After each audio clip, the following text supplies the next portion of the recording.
Good evening and welcome to ICAS Winter Symposium Libertas 2022. I'm Shinja Kim, President and Chair of ICAS, and I'd like to thank all of you for joining our program today. And it's my pleasure to introduce our guest speaker, General Curtis Mike Scaparrotti. It's so good to see you again, General. Welcome.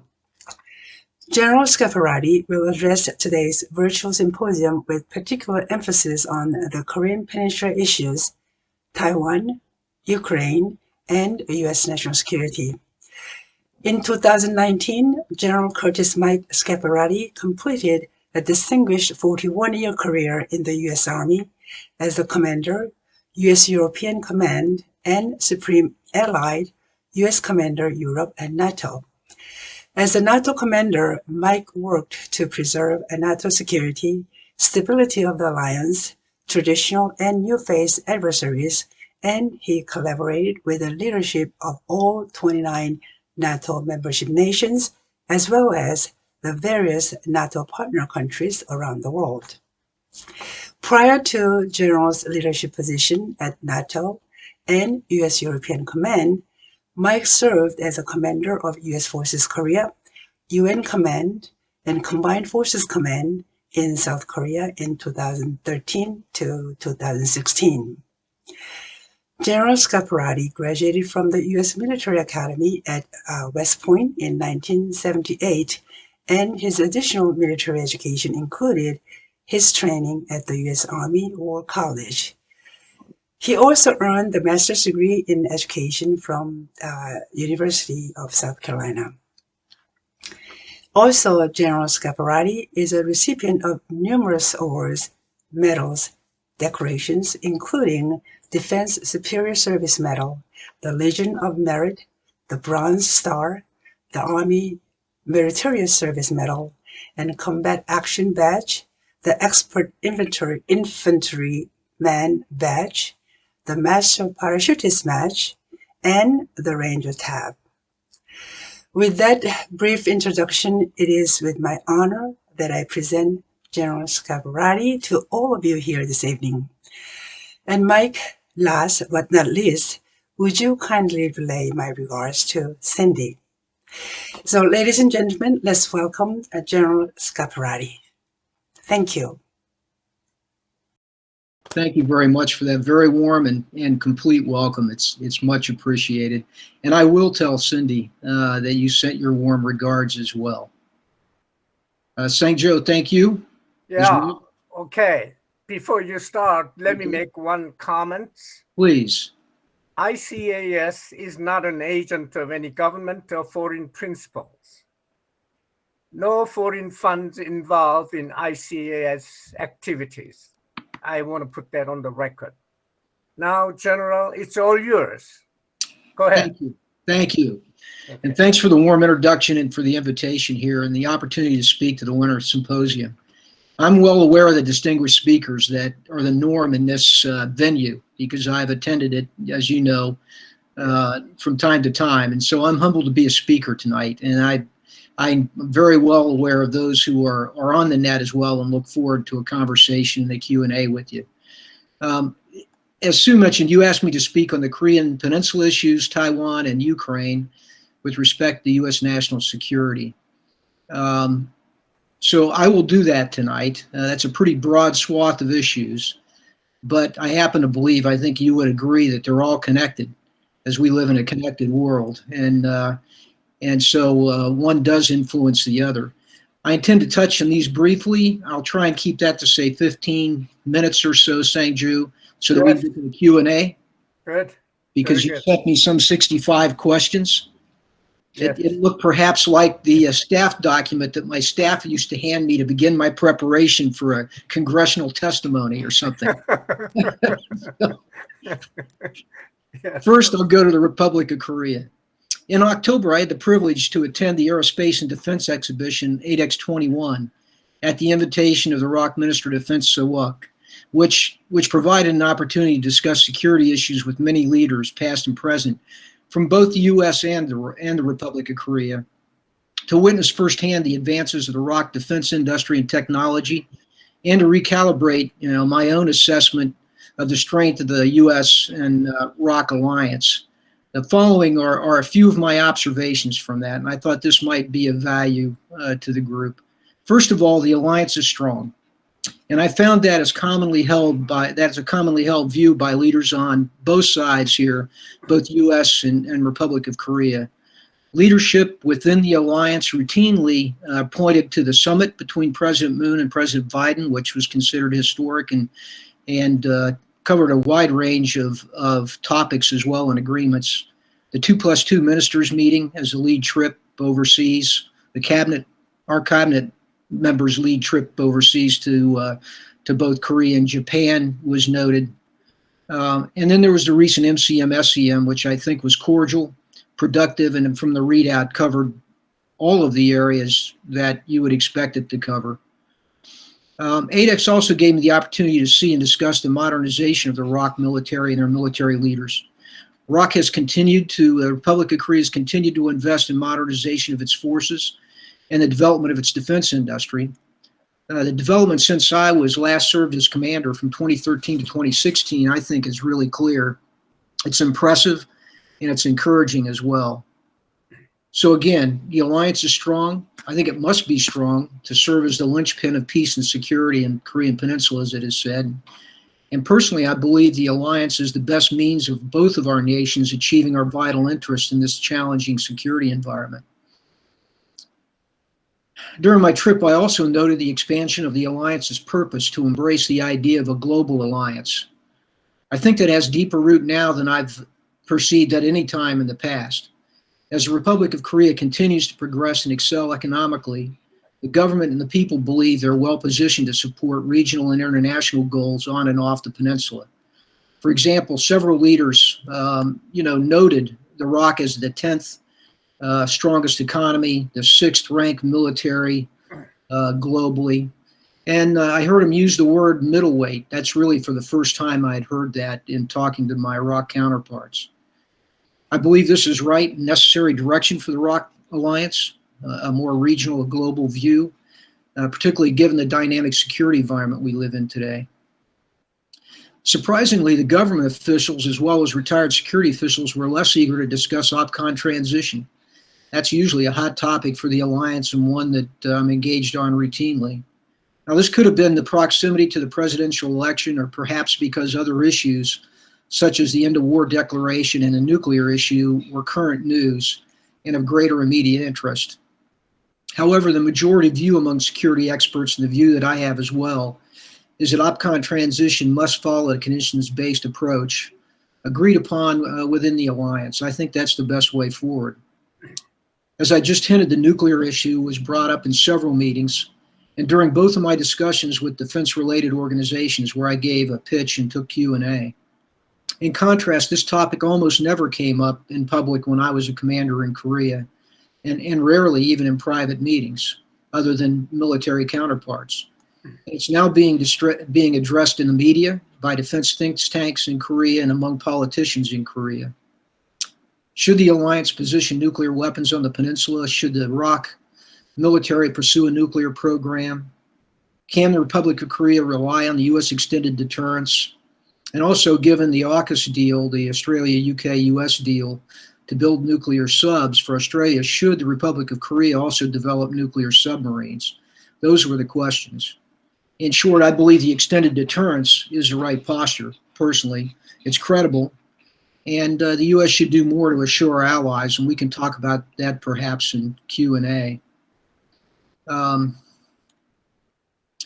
ROC-Japan relations are perhaps at the lowest level in many years. I think that was pretty much the agreement of everybody that I talked to. There's also seems to be less desire on the part of the Republic of Korea or Japan to engage and attempt to improve relations, at least now and in the short term. However, I remain optimistic. Mill-to-mill relations remain solid, and the need for good relations and collaboration is understood. Most pointed toward the opportunity with a new ROC administration coming up, and that the Japanese Prime Minister Kishida appears to be open to improving relations. Improving trilateral relations will continue to be a priority as well for the United States, and I think that's clear. With respect to China, the ROC government and the public appear to have greater awareness of the security threat posed by China. This shift is supported by recent public polls, and many pointed to China's retribution on ROC businesses for the placement of the THAAD air defense system as having a strong influence on public opinion. While the Republic of Korea will likely continue to seek a median policy with respect to U.S. and China, or find the middle road, I sense that they'll be more willing to demonstrate alignment with the U.S. on security issues. I'll close with my comments on Korea and give some specific priorities for the alliance here real quick. I believe the alliance should focus on complementary conditions required for OPCON transition. This is a comprehensive list of steps that were mutually agreed upon by experienced military authorities from both nations. We need to move out on these, and we need to do so with urgency, however. In particular, priorities should be interoperable and effective command, control, communications, computers, and intelligence, C4I, given the challenge of joint and combined theater operations. Establish a layered and more effective air and missile defense system, particularly given the growing scale and capability of North Korean threat, and to improve a long-range precision munitions within the alliance. As an alliance, we also need to address the requirements flowing from emerging technologies, disruptive technologies like artificial intelligence, hypersonics, etc. Now, we're not going to get this right, but together, given the technology that we have and the industry that we have the resources to be most right. And that'll make all the difference in the world if we get into the next conflict. Finally, we need to train rigorously and train just as we intend to fight, combined.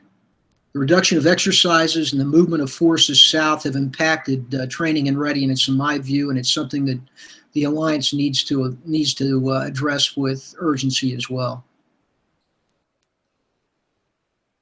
I am going to, given the time, I'm going to skip Taiwan here for a minute and just make the comment, Seng-Ju, that I personally believe that, you know, the policy of ambiguity with respect to Taiwan, the U.S. policy, I think has been the right move. It's allowed us and them to continue to grow and strengthen themselves and not yet have a conflict on our hands immediately. So I think that's been the right way to go to this point.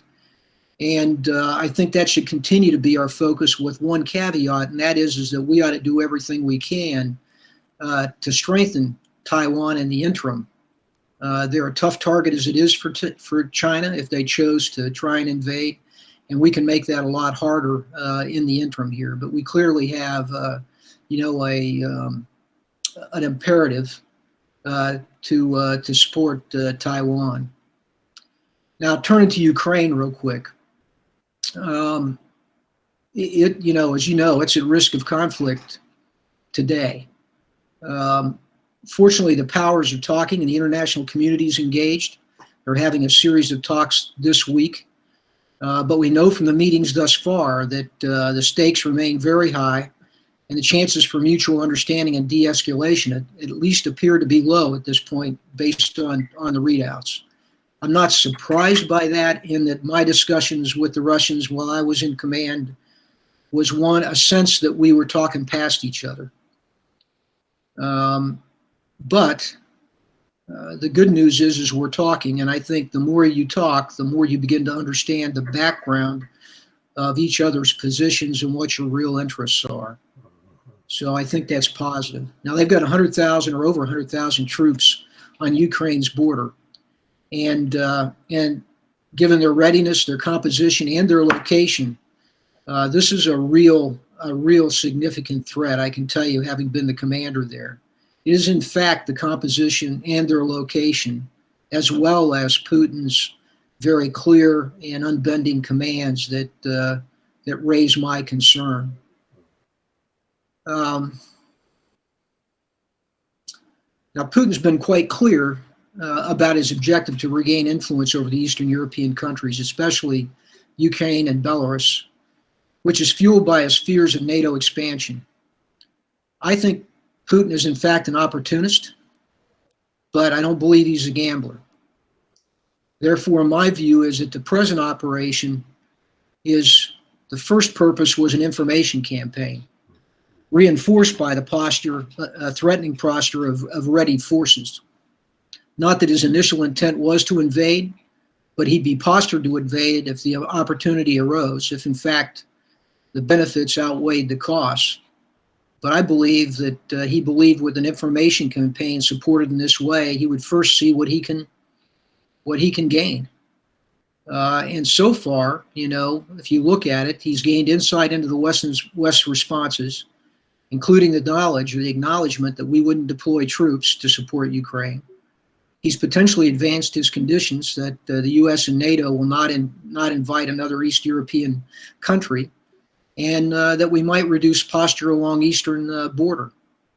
And at a minimum, he's already, according to the papers, has an agreement that we're willing to talk about missile posture, as well as combat strength and posture in Eastern Europe. My sense here is that the Russians respect strength, that U.S. and NATO must demonstrate strength. If Putin assesses weakness and a lack of resolve to act, he may very well decide that the invasion benefits outweigh the costs and act, as we've seen him do before. Korea, Taiwan, Ukraine are individual issues, but they're connected. Ukraine is handled, how Ukraine is handled by the U.S. and NATO, I think, sets conditions and expectations for great power competition going forward.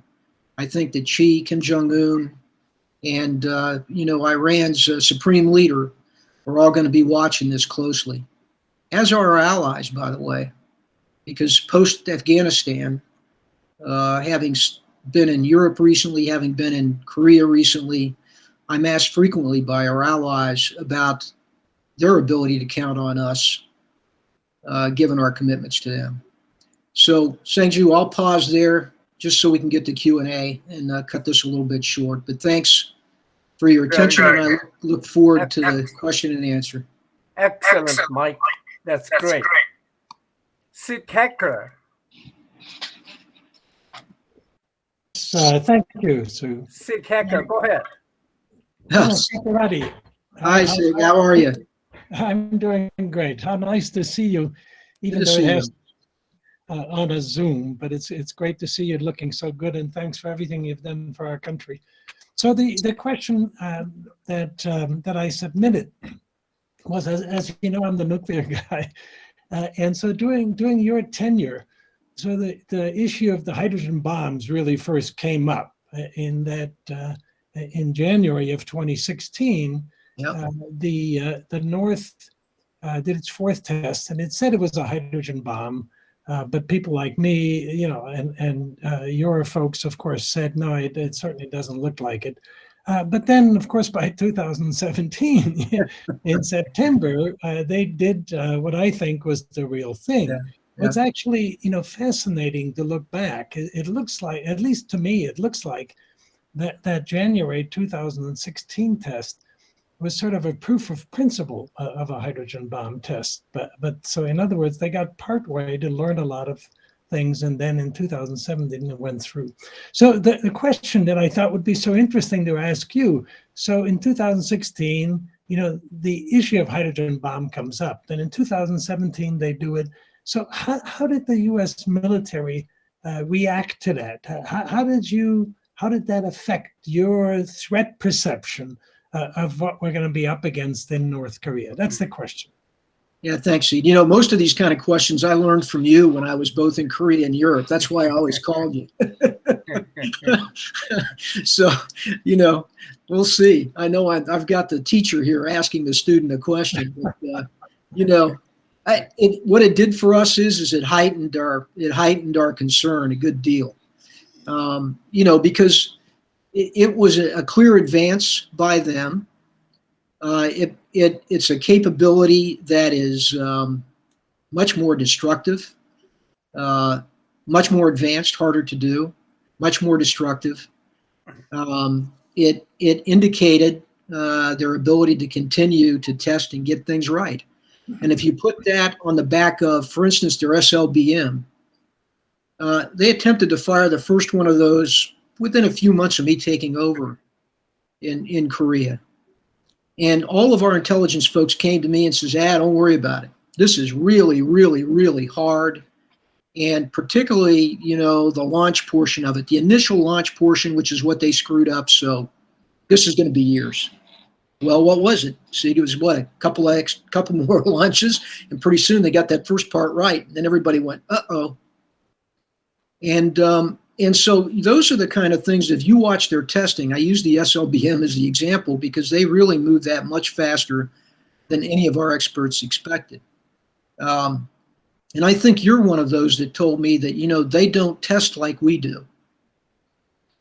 They don't.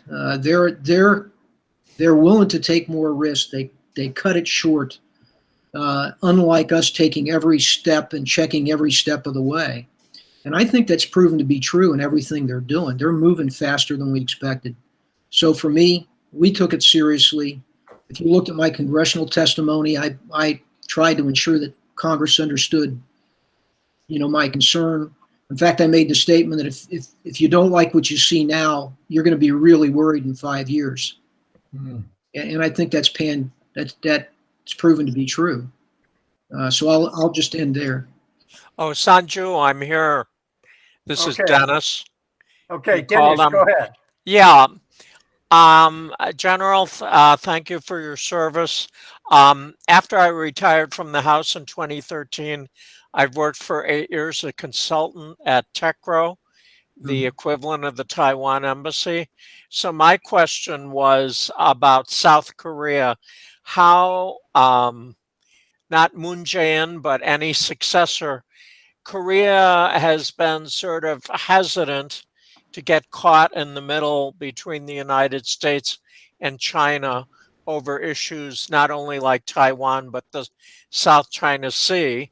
But then last June, I believe it was June, President Biden and Moon Jae-in issued a statement that did mention peace and stability in the Taiwan Strait.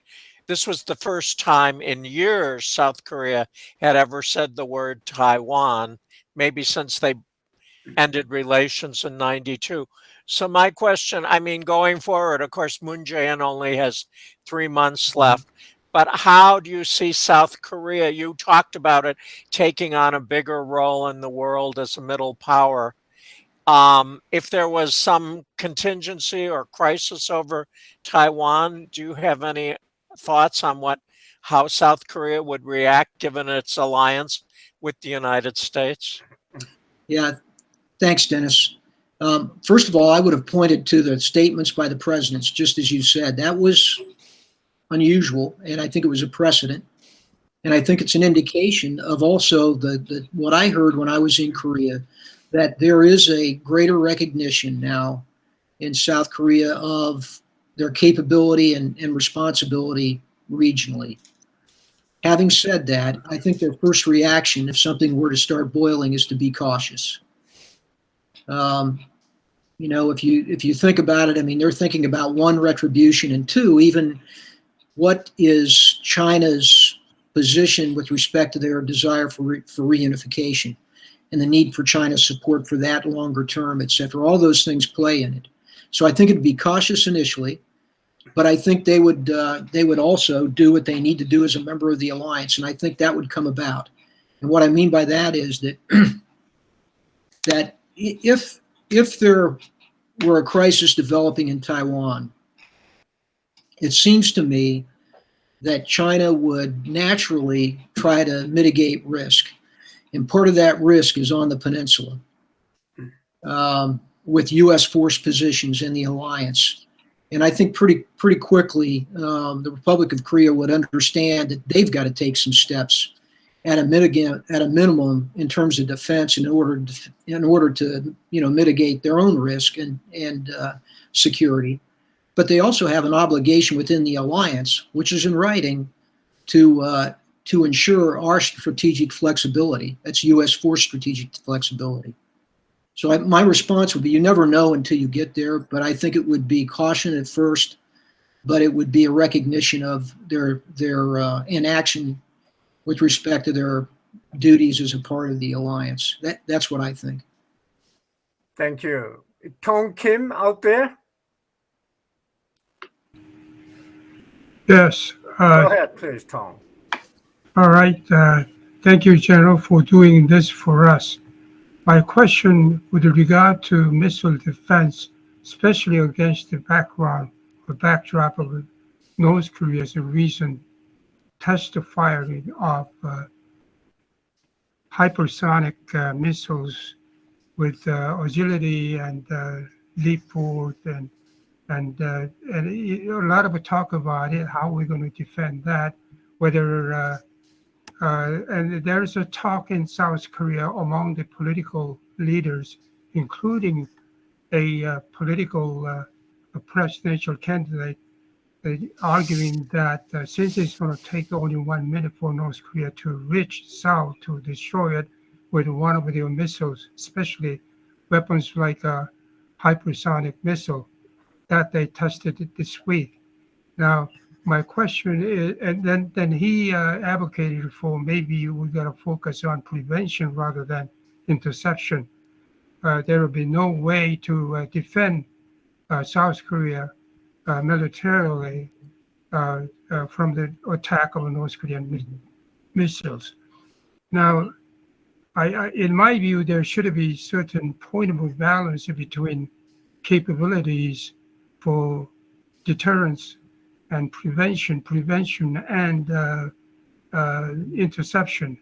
That is between the ability to preempt their attacking their missile capabilities aimed at the South Korea or neighboring countries, and at the same time, gotta beef up your defensive posture to maintain war deterrence.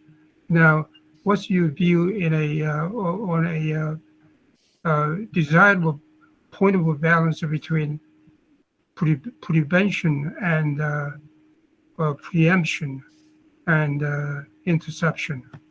Thank you. Well, as you know, for hypersonics, we're all still developing both the hypersonics and also the defense for it. But we've got to continue to go together. And the point that I made up front is that we have, both our countries have incredible industry and very innovative advanced technologies. I mean, frankly, I've been very impressed in the time that I've been out of uniform now and I'm working in business. There's things that I was not aware of, and I was one of the commanders that tried to make myself aware of technology. So I think that the point is that we have to work together in order to develop both our ability to understand hypersonics, but also the defense, or developing that defense. Secondly, we have been working together, and Iraq's in particular, in the U.S. separately as well, have been working on both the intelligence and the capabilities needed for preemptive strikes. And I don't think we should stop or rest on that. I think it's a balance of both. I mentioned air and missile defense because I think that we have capabilities both in the U.S. and the Republic of Korea that we're not advancing with a sense of urgency that we should advance, given the threat, given the density of population in South Korea, et cetera, all those things. I wasn't happy with it as a commander, and I don't think we should rest now. I think we need to do as much as we can. We should use all of our capabilities, and we should establish the best layered and advanced defense that we can. Thank you. William King? Sir, great seeing you. Go ahead, William. Good to see you. Comments. Sir, my question for you is pretty simple. You sort of addressed parts of it, but given the political environment swings over the last 10 years, both in the U.S. and in Iraq, what do you foresee as some of the greatest challenges besides just the relationship? I'm trying to think more of the second and third order effects as a result of the degradation in the relationship, particularly as it stands with how do we deal with ultimately dealing with and eliminating North Korean WMD? Yeah. The challenges within the alliance, although you mentioned the relationship, I'm not going to skip over it, because if you ask me somebody had the question, one of them, Sanju, that you sent in, is what is the greatest challenge? And frankly, I keep coming back to the integrity of the alliance, that relationship. And, the reason I do is that not only do our competitors, whether it's China or North Korea, want to split that and chip away at it. They've tried it all the time. Individually, now that I've commanded in 2 alliances, nations get focused on what they want. And they'll often demand that on things that I call the little stuff. Forget about the little things. Let's keep our eye on the strategic objectives, because these alliances are so important to reach those, to actually realize our strategic objectives. And so my experience is that we lose track of that too often. The second challenge after that for me is interoperability. Again, I said we have both nations. I was impressed with the Republic of Korea's industry and where they're going technically in their defense industry. But we can do this together and ensure that we have systems that can talk to each other, i.e. exchange data, which is so important today. Or we can build our systems and then try and engineer how to make them exchange data and talk to each other. And that second way, which is the norm, is also the most difficult. And it's the easiest, it's the most complicated and the easiest to interdict. So, I think interoperability has got to be second, and it covers everything from our planning, our processes, to our technical agreements and our equipment that we employ. The more interoperable we are, the more effective we are as an alliance. Thank you. Don Kirk? Thank you for giving me the opportunity to ask a question. Okay. General, I in your opening remarks are kind of at variance with my impression of how strong is the alliance and how much backing there is for the alliance. I get the impression that there's a tremendous weakening of the alliance in a move toward appeasement with North Korea and opposition to even any kind of joint exercises, much less expanded on the ground, walking around type exercises. Yeah. I wonder what do you think is the future if you can't have serious joint exercises, not just computer games, but real exercises, and if the leading candidate for president is specifically calling on his opponent to stop talking about preemptive strike, which I believe came up in the discussion just a minute ago. Mm-hmm. Where is the alliance going with this kind of debate going on here and this kind of opposition, in leading circles to exercises and to a really strong stance against North Korea? So I guess, Don, listening to your thinking on this, we're probably not far apart. I mean, I base mine on the alliance is strong and the people that are in place right now, the discussions I've had, the knowledge I have of the military leadership, etc. The fact that in the MCM-SCM they committed to reopening training, etc., on the Korean Peninsula, to getting back to training exercises, etc. If that moves forward, and it must, you note that I mentioned rigorous training, because as you noted, if we don't do that, the alliance will not be a strong military force, and it has lost some of its effectiveness from the time that I believe we were doing those.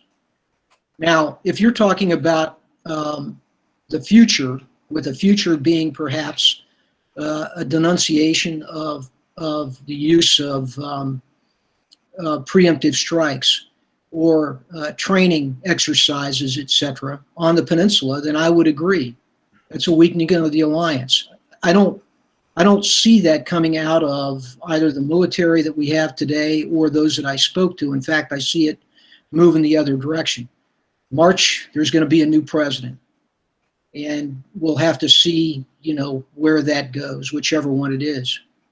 My hope is that regardless of who wins, and particularly, if it's Lee, given some of what I've heard, that the responsibilities of office, the knowledge of the actual threat, and a desire on his part to understand the world as it is and not as he wants it, will move him closer to where he needs to be. Again, that's a hope, but we will see. Thank you. Bruce Klinger? Thank you very much for doing this, sir. This may be a variant of what Dennis Halbin asked, but I want to look beyond the Korean Peninsula. Nations such as Australia and Japan have increased their criticism of Chinese actions in the East and South China Sea. They've taken steps to expand their roles, the Quad, the AUKUS, et cetera. And Japan is even hinting at possible security role in the Taiwan crisis. But to me, it seems that South Korea is absent. When we mentioned the South Korean joint statement, they did criticize Chinese actions, but then they didn't mention that it was China that was doing it. And they walked it back. The foreign minister walked it back a bit as well, a little after. Exactly. And the first vice foreign minister said, well, we think they'll appreciate that we didn't mention China by name. So whereas the U.S.-Japan statement was stronger. So do you think South Korea should be playing a larger security role in the Indo-Pacific? And if so, what might they do? What initiatives could they be doing either in conjunction with the U.S. Or on their own? Well, yes, I do think they should play a stronger role. I think actually they ought to be more active with the capacity and the capabilities of their forces in international exercises in the Pacific. Be more present in those than they are now.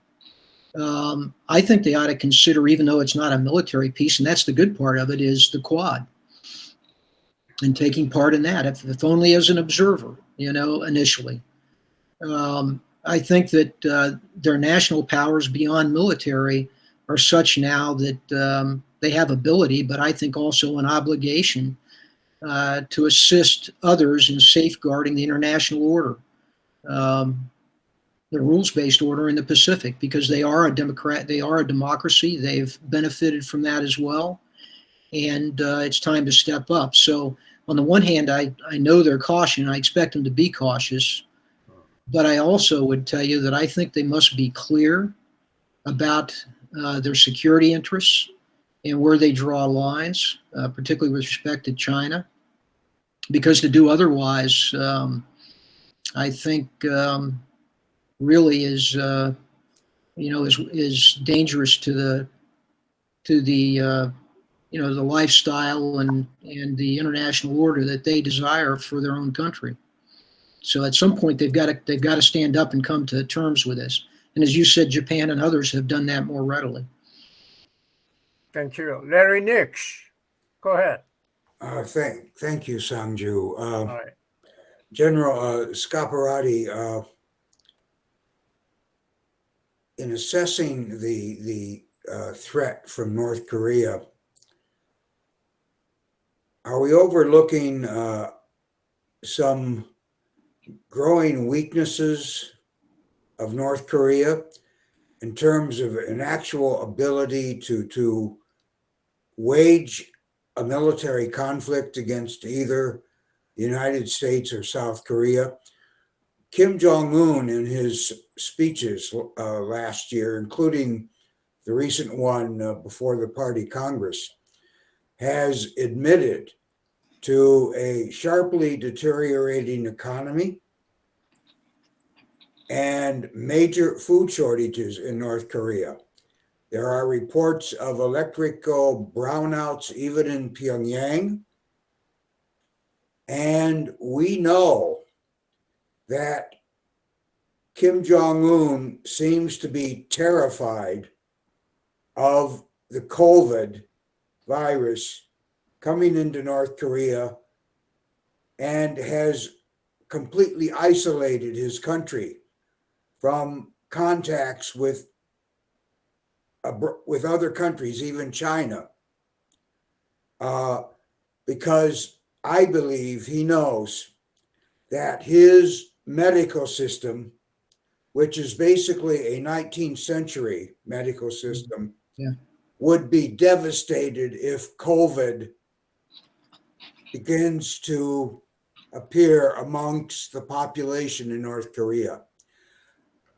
It seems to me, in assessing North Korea's real military strength, the real threat of North Korea, we have to assess factors like this. Yeah.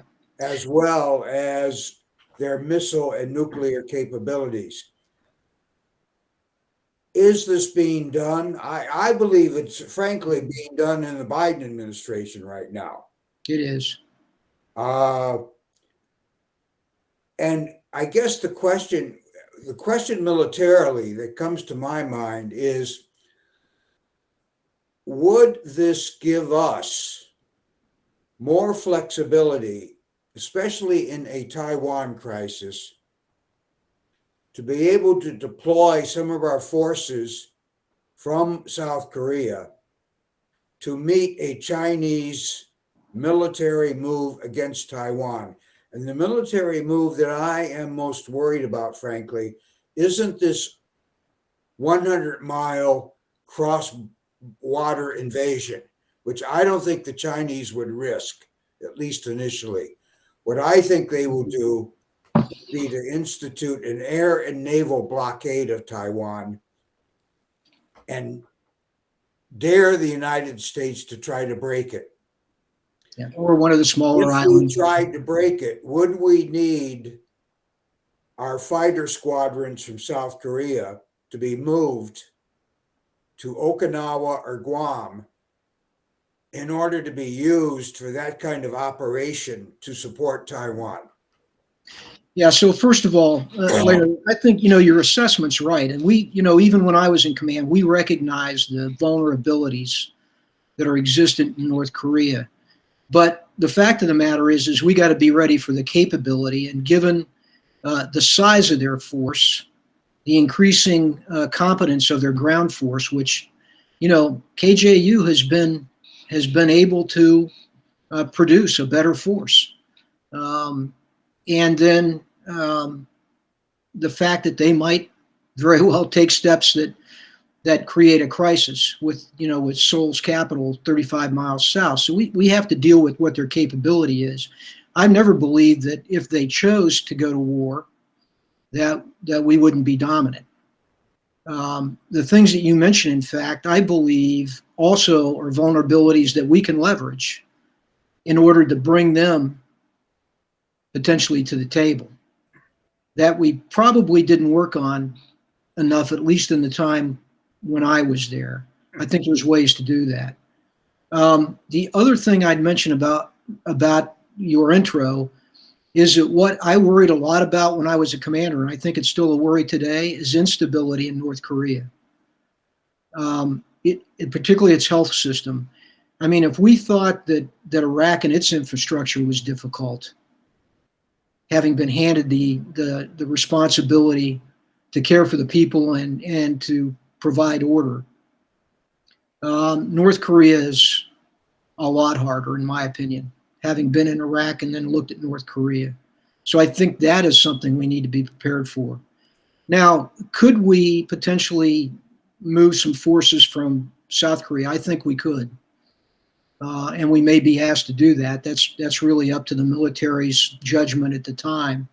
But as I said earlier, one of the agreements with South Korea is that we retain strategic flexibility of our forces on the peninsula, and that's agreed upon. That's the way I view this. I think the commander there's first view would be defense of, that's his mission, is defense of the Republic of Korea and security of his forces. And then the remainder would be discussed with respect to the support to the region itself. Let me just make one other comment about Taiwan and Ukraine.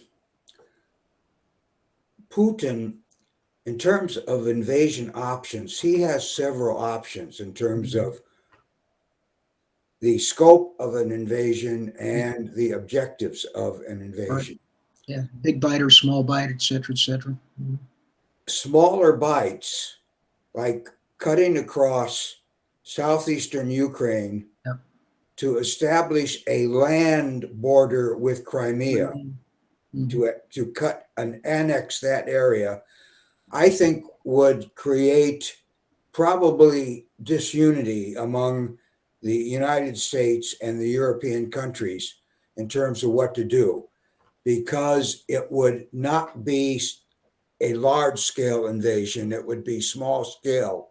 It would chop off a small slice of Ukrainian territory in order to connect Russia landward with Korea. But if Putin did something like that and got away with it, I think this would not only encourage, but even put political pressure on Xi Jinping to move militarily against Taiwan. And that's the thing, the connection that all of these have with each other. And that's why I ask about our forces in Korea, because what Putin does may well have real implications for Taiwan security in terms of what China may do. Yeah, Larry, I think well said. I couldn't agree more. I mean, the reason I said I didn't believe Putin wants to invade Ukraine is because I think he knows well the difficulties of that. I mean, it is difficult. The terrain alone is challenging coming across Ukraine. There's different ways you could do that. But if you look at his posture, he's postured in a way that he can do exactly what you said. He has options. You know, he could do a portion, he could do it all. I think personally that, putting forces back into Donbass would not be anything too new. But taking the southern approach, as you noted, would give him a lot of advantages and be a real problem for Ukraine and Europe. The other one I think is just leaving troops in force in Belarus, given that position and a position of Russian forces there, which is something he's wanted for some time. So either one of those two are interim steps that would create a good deal of problems and a harder problem almost for Europe to respond to. And so that's why I said I think it's more of an information campaign initially, and then for him to judge what his opportunities are given the costs. And I do believe, as I said in the end, these are connected. I think that absolutely how we respond to this is going to inform others like Xi and Iran.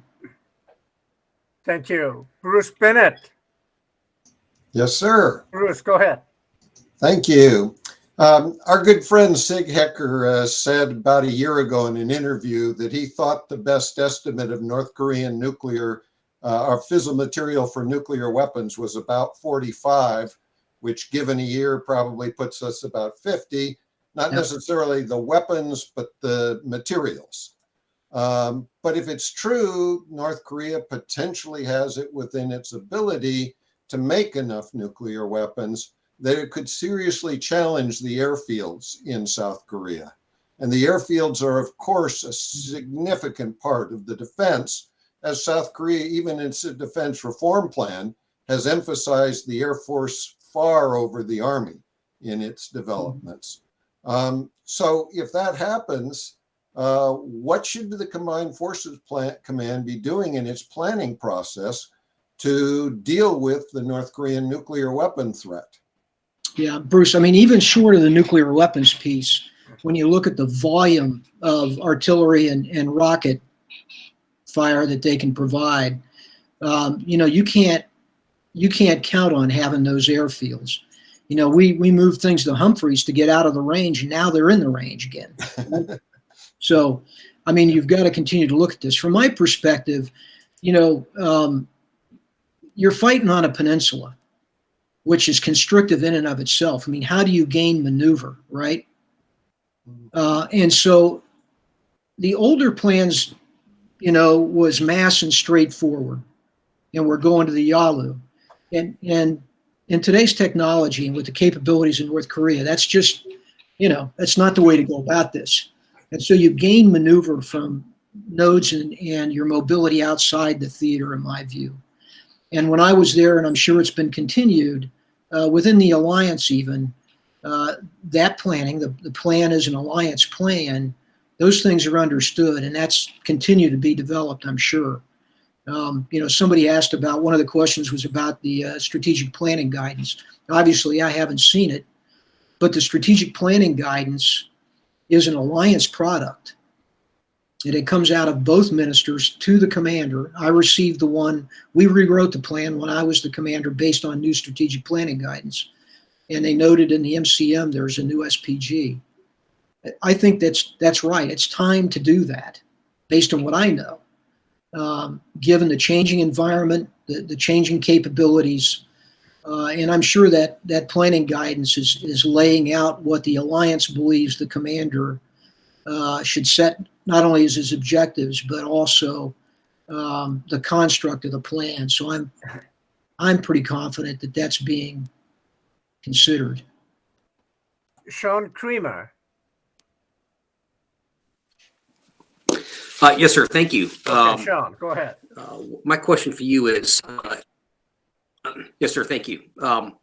So, sir, my question for you is, as a senior commander of multinational forces 3 times, obviously once in Afghanistan, your time here at CFC, and also in Europe, how would you compare and contrast the multinational OPCON authorities at each of those times? And looking back, were there any additional authorities you wish you had? And my question, for the reason why I'm posing that question is, as we are in, we'll just say the back half or the final stages of OPCON transition, and we are looking at as well writing a new plan here, that might be informative for us here as we look at how we finalize the construct of the future CFC. Thank you. Mm-hmm. Yeah, actually, Sean, that's a good question. I'm going to work my way through this. I'll tell you what my initial thoughts were and then come back to it, because frankly, I would have said my initial thought was, look, my experience in the alliance was actually excellent in the terms of a multinational construct, because we have such established processes, and not only established, but I mean, they were practiced. I mean, I went through crisis 3 solid times, and we probably gave that alert probably 5 times in 3 years. And every time that we alerted the alliance in that fashion, you went through your crisis action procedures. You knew when you had problems, or if one or the other countries didn't come across the way they should, given whatever the crisis was, etc. So you worked your way through it. You refined that process. It got better every time.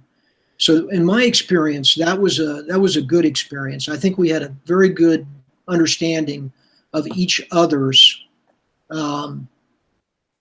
response capabilities, expectations, etc. In the Republic of Korea and the alliance, the area that I would say to you needs the most work is the addition of the United Nations Command. Now, I know that within the Republic of Korea, there are those who really want to see that go away. They don't want to embrace it.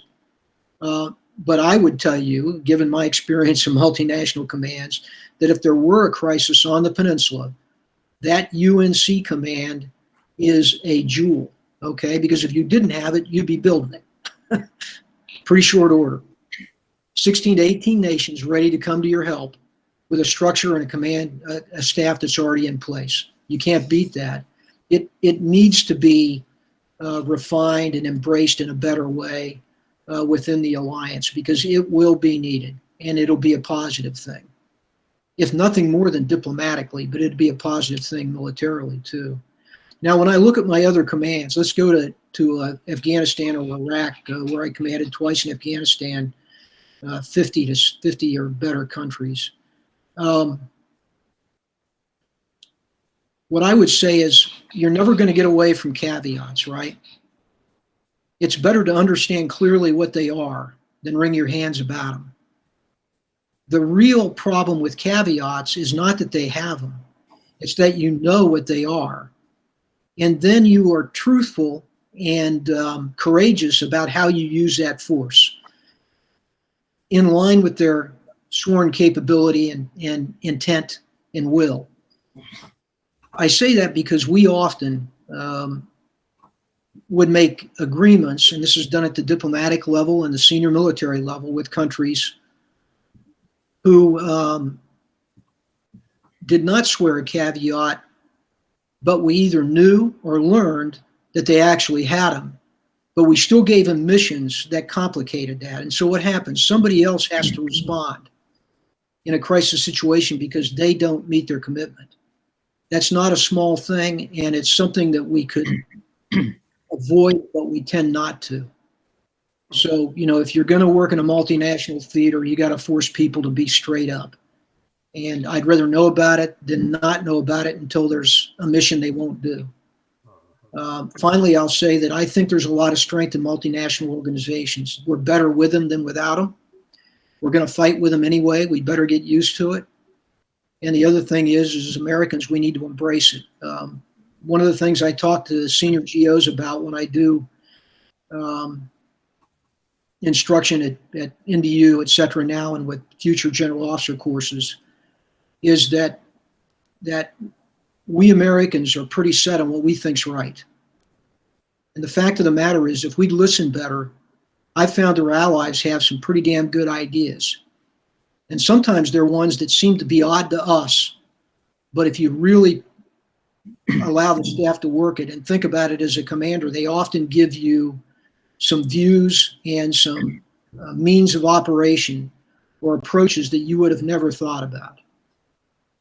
I believe personally that in NATO and in Afghanistan as the IJC, the operational commander there, we were better because of the talent of our national partners, et cetera. So I'll break there and see if you think I've answered your question. Thank you. Joe Bosco. Yes, sir. Yes, sir. General, yes, General, thank you for your excellent presentation. I have two short questions. One is, to what extent do you believe that Xi Jinping and Putin are coordinating their moves so that the United States and the West generally are totally distracted and divided in terms of how to respond? And secondly, since you did raise Ukraine, do you think it's wise for NATO and the U.S. to take the use of force or even the preemptive deployment of forces to Ukraine off the table so quickly? And doesn't that widen the perspective of Putin in terms of what he can get away with and what he's risking? And I appreciate your thoughts on those questions. Yeah, Joe, thank you very much. First of all, I think unfortunately they are coordinating, certainly more so than they were doing, 18 months ago. It was my last year as the SAC year that they first started tactical operations together. As a part of the annual Russian exercise. They now have had Chinese forces working with them.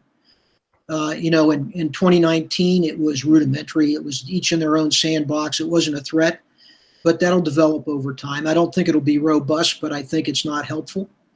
And I think they're both smart enough to know that together there are some common objectives. They both want to split our partnerships in the West.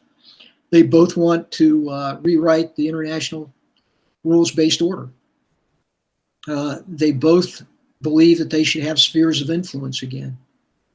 And so at least at their level, as senior leaders and diplomats, they have the capability to really make our job much more difficult.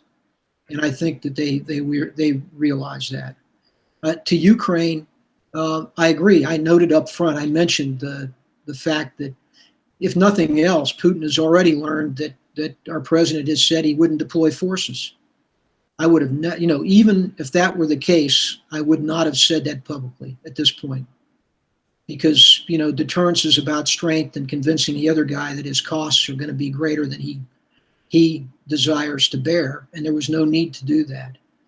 I'm consistently frustrated as a military commander by our administration's over the past year's willingness to state things up front that may be true internally, but there is no need to, and we should not tell our adversary. I just can't, as much as I tried to explain as a commander to some of those that I worked for in the past, the downsides of that, I just didn't seem to be able to make a convincing argument. But I don't think it was it was good. It was a wise move. Thank you. Thank you. William King? William? Yes, sir. Actually, Go ahead. Spot on with that question. I was going to ask you, this last year we saw the greatest China exercise, UFG. What do you think the implications of that combined exercise, and how is the U.S. and the alliance setting itself to be able to counter that in the future? I'm sorry, you broke up. So to counter what specifically? Russia-China exercise. This last year we saw the greatest participation of Russia and China almost in level exercise, and implications of that in the future. Yeah, well, the reading I'm getting is that while they're working together, it's still pretty rudimentary. And what I mean by that is they're together, but that's about it. And it's in the warfare we have today. That it's got to go a great deal farther to be a good deal of a threat. The real consternation would be if they choose to act together, right, to gain their demands. And I don't think we know that could not be the case. So, in terms of the tactical operation, I'm not as concerned about it at this point, given our capabilities, but I'm more concerned about the strategic level and those decisions, which I think are a real problem for us. Keep in mind that we made a decision about 10 years ago that we would have a one theater capability in terms of conflict. And so, our stated objective is to be able to conduct warfare in one theater and hold in the next. I personally think that was not a good idea at the time. And while I think that now that's the way we would have to approach it, it would be extremely difficult. One of the things that I've talked about, and I've said this to Congress, is that we're relying on technology to allow us to downsize our forces. But what we're forgetting is high-intensity warfare is an entirely different ballgame. And in that respect, capacity makes a huge difference. The Korean theater, if it were full conflict, could potentially absorb all of our active duty infantry brigades. Now, what about battle losses, the need to replenish those, the need to refurbish and remand troops and brigades in combat? We've not been in high intensity conflict since the Korean War, and we've forgotten some of the fundamentals, actually. So I worry about that. I think our strategic issue in the United States, one of them is the size of our force. We have global expectations of our military, and yet we have not manned them on a global level. Thank you. Don Kirk? Don? Unmute. General, one word that has not come up in this discussion so far is Japan, which obviously would take a great interest in anything going on in Taiwan, and not to mention a lot of other places, particularly Taiwan. So what about the state of cooperation between the trilateral state of cooperation, U.S., Japan, Korea? And what could you expect or hope would happen in that trilateral formation if anything did break out regarding Taiwan and other regions as well? But just in general, could you discuss Japan a little? Thank you. Well, I think, I mentioned up front, I guess the best way to put this is hope. I don't, it's not a method, as they say, but I can hope. We worked very hard when I was the commander to develop the trilateral relationship, and we made good progress. We had regular meetings with the chiefs of defense. We actually did a naval exercise. We did some specific exchanges of troop capabilities and expertise it was actually moving in the right direction. And it's not even close to that right now. So I hope, and I am optimistic, that it'll move forward based on the things I mentioned before. And that is, there still remains a mill-to-mill relationship that's pretty good. They still stay in contact. They know each other. And they can work together when they come together pretty quickly. I personally believe that the U.S. and the two nations need to commit to do their diplomatic work quietly, privately, and courageously. Because the major problem is that it's when it's in the news. And this is just, some of this work needs to be done because it needs to be done outside the news. And that can be done if these nations will commit to that. I believe, and that will help. To your point, I personally believe that if there is a developing crisis or as there's greater tension in the Indo-Pacific, I believe that the nations will face the fact that it is in their vital interests to work together, because that is absolutely true. And it's obvious in so many ways. We talked about missile defense, for instance. Both nations benefit from sharing that capability and information.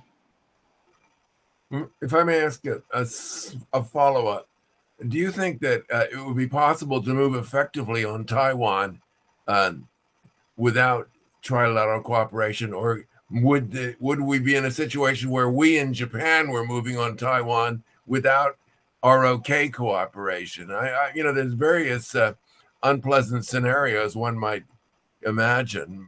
I wonder if you could address those. Well, my answer earlier kind of leads to this answer. That the idea that I think they'll move that way, and they are moving that way, is that I think when you come to that, that the Republic of Korea, although cautious at first, will step up. I think they will, and I think there's a certain part of this that my sense was in the Republic of Korea, those were thought that, hey, Taiwan's a long way away. Well, in today's world, that's just not true. We're much closer wherever we're at in the world than you think, and particularly with the reach of systems, the speed of information, the influence on populations, it can't be ignored. And I tend to think they'll recognize that. So you don't think they say, well, we're going to be neutral? You don't think the ROK would adopt a position of neutrality, as it were, regarding Taiwan? I don't think so. Okay, well, thank you. Okay. Sang-Ho Sung. Go ahead. Sir, my name is Hong Sang from Yonam News Agency based in Seoul. Thank you for your remarks so far. I have actually two questions. One is at the center of media attention here in Seoul is, as you know very well, the hypersonic missile launches last week and this week.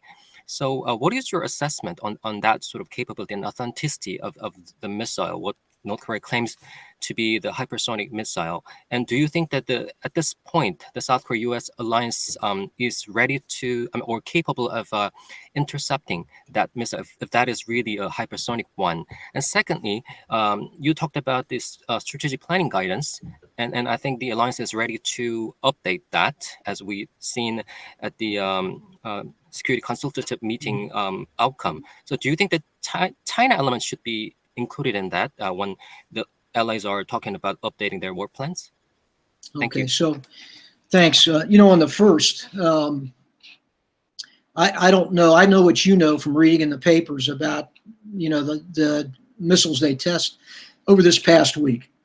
But if the speed of those missiles is true, and the maneuverability, which was the concern on the first one, that it wasn't in the second one, where it supposedly demonstrated some decent maneuverability, then we have reason to be very concerned, because at this point, we don't have sure means of, defending against hypersonic missiles, given their maneuverability in particular and their speed. So there is reason for concern. Now, from what I've read, we think these are just that, it's tests. And like most everyone else, we're all in a period of trying to refine, our capabilities here. But as I said earlier, they do test differently than us, and they've always surprised us with the advance they make and the time that they make it on. So we need to be concerned. The second question was again, Sengho? The second question is the SPZ, the Strategic Planning Guidance updating. So do you think that the Chinese elements should be included in the alliance's efforts to update the war plans? Thank you. No. This is an alliance classified document. You know, and it is guidance for our, you know, most sensitive planning and discussions. But having said that, I think that we should be having discussions with China about what could occur, because particularly if we want to do this in a negotiated fashion, it's not going to happen without China being a part of it. Number two, if there is either instability, unexpected, or a crisis, we have to be in communications with China. And we need to build the trust and have the communications up front so we know what the expectations are. For instance, even in instability, it's best to know what China's expectations are with respect to the missile and nuclear sites, what ours are, and what each of us are willing to do, as opposed to stumbling into that with no knowledge on either side. So I believe firmly that one, China should be a point of discussion within the alliance, and it should be a discussion with China, so that we hopefully work on these really hard problems well before the crisis occurs. Thank you, Tong. So for clarification, I mean, you said the alliance is not ready at this point to counter the threat for any hypersonic missile? We're as ready as anybody else, but the speed of those is dramatic. So, you know, we have capabilities. I don't know that they're sure. Even if you look at air and missile defense, quite frankly, and state of the art, it is never 100%. You know, the best layered system over any of our countries, given capacity, etc., of an adversary can be penetrated. It's not perfect. Thank you, Tong. Go ahead. Thank you. General, at the opening of your remark, you said Ukraine, North Korea, Taiwan, and Indo-Pacific issue are all separate issues, but nevertheless, they are all linked. I agree with your assessment. In that regard, we have not heard any diplomatic effort involving all these countries together. So after North Korea's firing of hypersonic missiles this week, China proposed to return to the six-party talks, and Treasury Department in Washington sanctioned more North Korean individuals and Russian company. Now, we all know sanctions may have slowed down the speed of the North Korean WMD program, but nevertheless never stopped or prevented the North Korean provocations. Now, what if we return to the six-party talks, not accepting China's chairmanship of the chair? Don't have to be six-party talks, does not have to be chaired by China. Original was China did it, and second round, nobody wanted to succeed China. It's supposed to be chaired in turn by the participating nations. So there will be all six-party countries plus, I would suggest, European Union or NATO, that is, the United States with NATO alliance, to deal with the Ukraine issues and other European security issues as well. And perhaps India, involving the six-party talks, expanded version on the need basis, India can also participate in discuss of China's aggressive expansion program in the Pacific area. And I think I mean, UN Security Council is very unlikely to sanction again against the North Korean provocation because of the China's opposition, as we can foresee. So I think with the strong alliance, strengths of alliance and deterrence and postures and whatever, all the things that you have covered so far as the positive aspect or strengths of alliance and position, you think these alliances can move forward to negotiate with adversaries, China, Russia, and others concerned from a position of strength? Yeah, I absolutely I do. I mean, part of what I said about, the military being the muscle that allows diplomacy to work, I think that's true. That's why I think we have to have a strong military. I'm not advocating that because I want to go to war. I'm advocating that because I sincerely believe that that's what helps diplomats have leverage when they meet. And so I think that can be done. NATO, you mentioned, for instance, I watch NATO. No one's asked about the comparison of the alliances, but, that was one of the questions. I would just say to you that NATO's diplomatic capability, their connections, the talent that they have is extraordinary. And that's one of the strengths of that alliance, is one of the few places in the world that can bring in diplomats and have what I witnessed as truly candid conversations. And I think that's all positive. The more that we can do so, the better off we're going to be. Thank you. Pyo Seu out there? Seu Pyo? Yes, sir. Okay, go ahead, please. Sir, my question is about UNC. I've been dealing with the UNC for a while, and my observation is that the military leadership, including particularly U.S. side, more looking at UNC from military perspective. But many of the issues nowadays we're discussing are actually based on more political and sovereignty issues. It is more the Korean government or Korean politicians are more looking UNC from political perspective. So as a UNC former UNC and USFK and CFC commander, what would you recommend to overcome those differences in looking at the utility of the UNC? I think it's very important in the process of solving or at least coming with common solutions. Yeah, Seiwu, thanks for that. I'm glad you asked the question. For the audience, I'll just tell you, Seiwu is one of our great strategists in the alliance. He worked in CFC when I was there, so it's good to see him. And so, Seiwu, if you remember when I was a commander, when it came to UNC, I launched a program to revitalize the United Nations Command. And that focus was not on the military side of it. It was actually on the diplomatic side. We met monthly with all the ambassadors that were members of the UNC there in Korea with Korean participation. So that's what I did. And I think that's what we ought to continue to do, because the strength of the UNC, the real, I think, the first strength, the talent of the UNC brings to the table, from my view, was then and is now, is the diplomatic view that you glean from each of those countries, and generally the commitment of those countries to assist as well.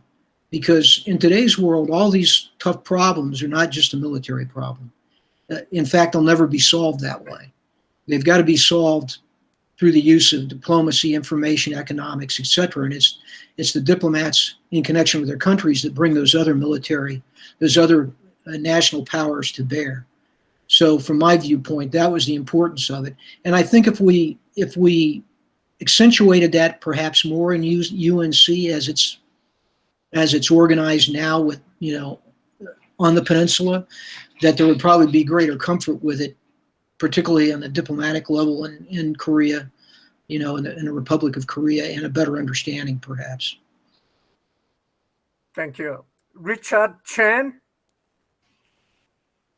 Richard Chen, go ahead. Hey, sir. This is Lieutenant Colonel Rich Chen. I guess I'm a product of your revitalization of UNC because I'm a planner at UNC U5. But I just want to ask a question. I know you've mentioned it earlier about like individual countries having some reservation and also having some being working quietly, like diplomatically. But currently, as it stands, I mean, what is your assessment of the appetite, feasibility, and challenges of establishing some type of multilateral security organization within Northeast Asia or within like the even greater, like within the U.S. Indo-PACOM AOR? Yeah. Well, I know there's been individuals that have proposed, a NATO of the Indo-Pacific, and there's been attempts to actually move that forward in years past. It's generally met with reluctance. I think primarily my view is that because you have China, who many of them have as either a lead or one of the top two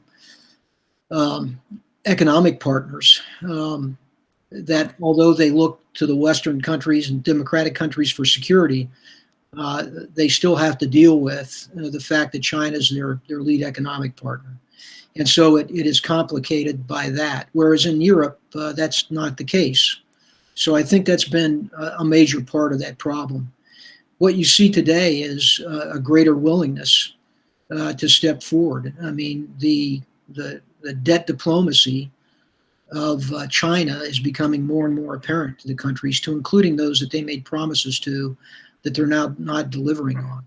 So you have Australia, who's made a strategic decision that's very important. The Quad that is more willing to come together. I mean, that had existed well before the last 2 or 3 years, but now is acting in a very different nature. And I think depending on where China goes here in the future, if they continue to be as bold and as aggressive, that the environment perhaps for forming something that's more than diplomatic, might come about. Thank you. Ambassador Tetrani. Joe, go ahead. Yeah, thank you, General, for your outstanding service. Look, 2 questions. One, I was initially going to ask about OPCON, and you alluded to it with Sean's question. But just briefly, does it look like, I know this has gone back and forth for some years with Nomu Yun and Imyun Bak, et cetera, but do you think the Republic of Korea is prepared to take OPCON? That's question number 1. And my question number 2, which is really the one I want to focus on a little more, given that it's unlikely North Korea is coming back to the table as much as I would like to see them come back. They don't seem to be willing. And they're enhancing their nuclear and their missile and their missile programs, as we saw with the hypersonic and with the cruise and submarine launched ballistic missiles, et cetera.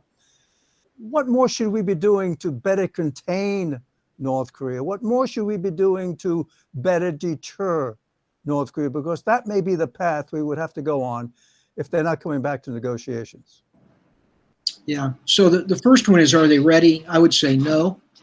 Just given my knowledge of where they're at on those specific tasks and the conditions that we both agreed upon, but they've clearly made progress. And I think substantial progress since when I was in command. The SCM, they agreed to go to fully operational capability test in 22. That's a significant step. There's only one more after that. That'll tell us a lot here in 22, the FOC. But I don't believe they're ready now. And most of the military that I talk to and know candidly would agree. The second, what more should we be doing? I think that from what I have seen in the open press, I don't get intelligence anymore. North Korea is still capable of proliferating, of trading their talent and capabilities and some materials outside of North Korea, and they're still getting help, whether it's financial or through material means from others. And I don't believe that we've crunched that as hard as we possibly could. we're doing more than we ever did in the past, but I don't believe that we've made that as hard or as painful as we could at this point. Some of that we won't. I think China obviously is still supporting. I wonder where the telemetry is coming from on these missile launches, et cetera. To continue to test and improve, they've got to be getting that. I don't think it's theirs. I think they're getting help. And then some of the materials they've got to have to make the advances that they're making, we've got to wonder where they're coming from. And then there's other areas like, they still have, an association with the Russian nuclear studies program, which Russia says is completely civilian, et cetera, but we probably ought to take that on. I doubt that. And then the financial piece of this, we could probably even bear down more than we are now with respect to really trying to contain them. Finally, I'll just say this. I said before that, we're aware of what's going on in their country to a certain extent. I've always wondered whether both outreach and also outreach interior to the country isn't possible. We can influence the regime, which is very important to Kim Jong-un. I'm not sure how hard we really try to do that. I think we have the talent and the capability and creativeness to figure that out more so than at least I've witnessed, certainly during the time I was commander. Thank you. Larry, do you have one follow-up question?